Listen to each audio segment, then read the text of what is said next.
maka malamnya nemat habalung dikere utama sekali kepada abang lu tuan ayah-ayah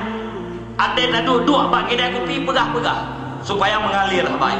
putra haba agama hanke bila hanai putong li nanggro tidak akan bertahan lama apabila hanai didukung li agama nyan habanya jok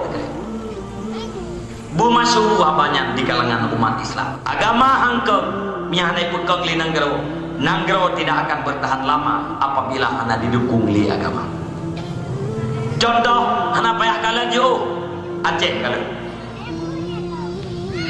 Aceh jamun kerajaan Darussalam kuat pakan kuat Aceh karena kuat agama dah dali kuat agama di Aceh berlaku syariat Islam pakan deduku Aceh dibuhnan seramo Mekah Aceh mendapat gelar seramo Mekah gara-gara berlaku syariat Islam kuat berarti agama di Aceh pakan kuat agama karena kuat ilmu dasar hadi uno bil ilmiah hayatul Islam ilmu nyawang terhadap Islam tak baca di dalam kanun Muqta Alam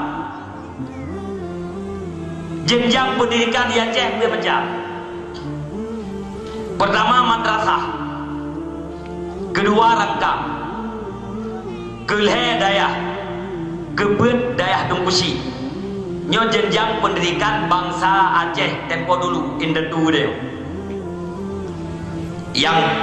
menyenar-jenar dan indetu yang harus tupu bet salah-salah tak kakak indetu tu madrasah tu melasah rangkam balai pengajian dayah tempat murno kitab Arab dayah Dungkusi ia dia dayahnya lo jamun boroje ya dari belakang toh tukang tembut kesi wadah kali kebui belakang kelanjutkan ho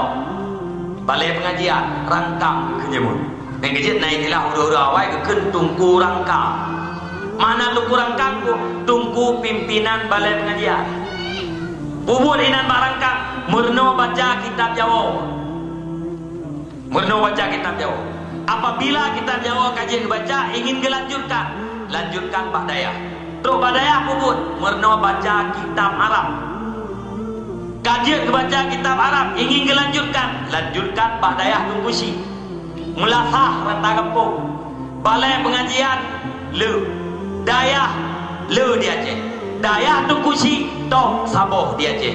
pan iduk Dayah Dungkusi bak masjid ulele pada Aceh roy